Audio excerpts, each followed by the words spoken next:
Então Jesus lhes disse: em verdade vos digo que alguns que aqui se encontram, de maneira alguma passarão pela morte, até que vejam vir o Filho do Homem no seu reino.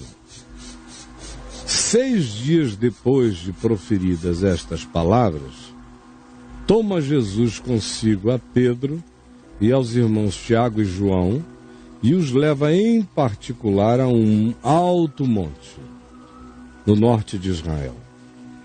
E foi transfigurado diante deles, o seu rosto resplandecia como o sol, e as suas vestes tornaram-se brancas como uma luz. E eis que lhes apareceram Moisés e Elias falando com ele. Então disse Pedro a Jesus: Senhor, bom é estarmos aqui. Se queres, farei aqui 3 tendas.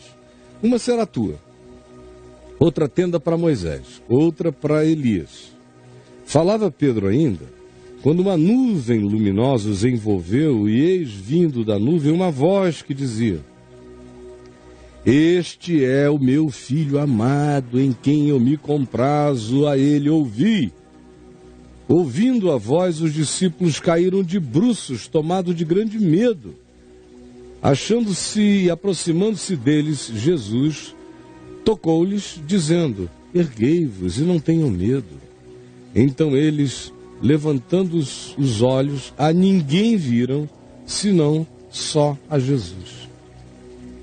Eu quero dizer uma palavra de 5 minutos a você a respeito desse texto que eu li mais longamente cedo, no Evangelho de Carreirinha. As pessoas ficam nessa luta, querendo que a Bíblia toda lhes faça sentido. E há afirmações como essa que é feita aqui na leitura que eu acabei de realizar, que anulam e teriam que anular e limpar a nossa mente de toda esta confusão. O contexto é o seguinte: Jesus diz: alguns de vocês, alguns dos que aqui estão, não passarão pela morte sem que vejam vir o Filho do Homem no seu reino. Obviamente, Jesus não estava falando da volta dele. Quando ele voltar, o que ele mesmo diz e ensina é que os mortos ressuscitarão. A vida vai prevalecer sobre tudo. Todo olho verá.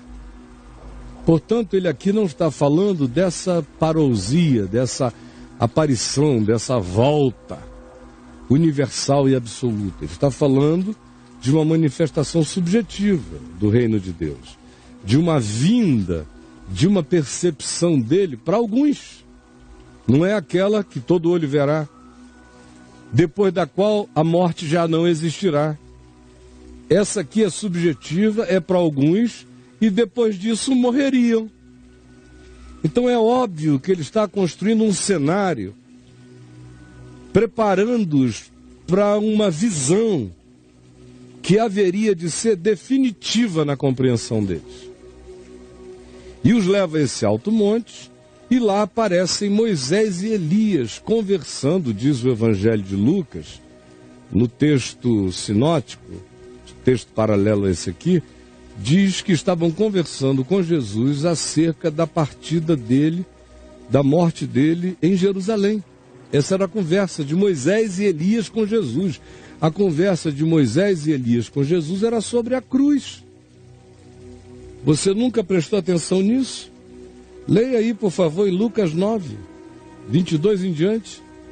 Sobre a cruz, sobre a partida, sobre a consumação de todas as coisas, sobre a anulação de todas as coisas e o começo afirmativo de todos os sentidos e significados.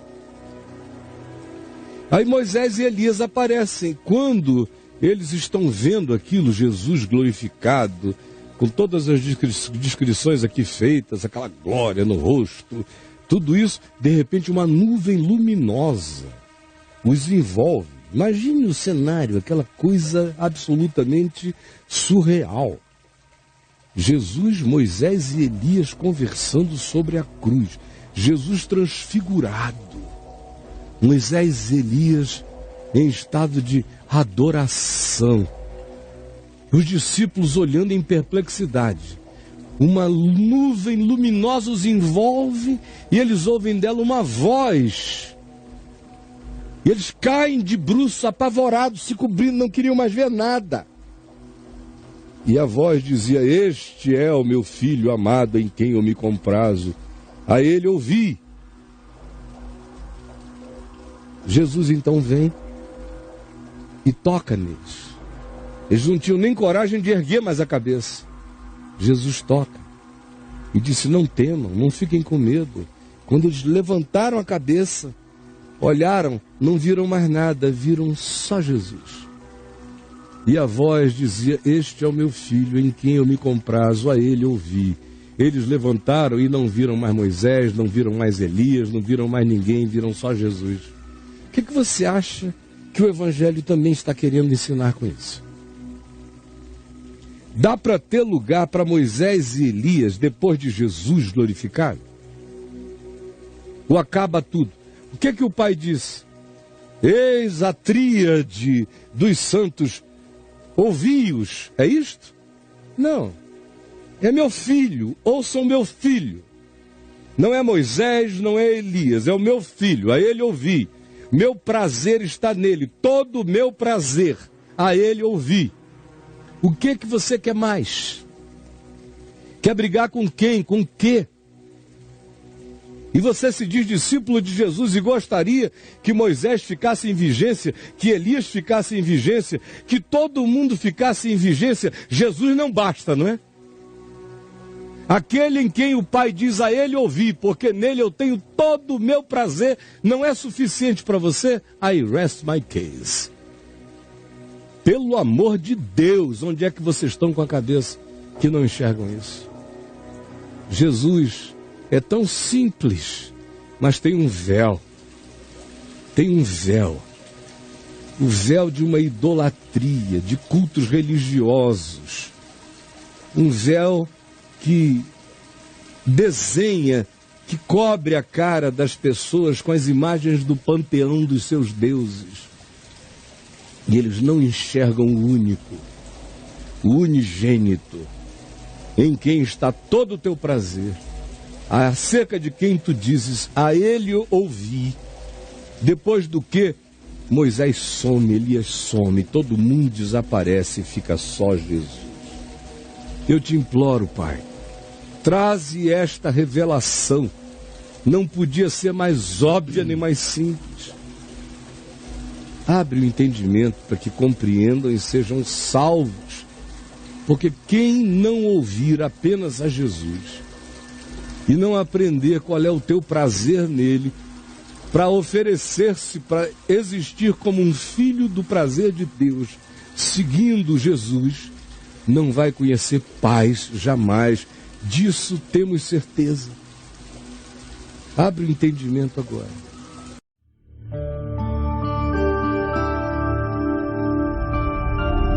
Vem IVTV, o canal é você.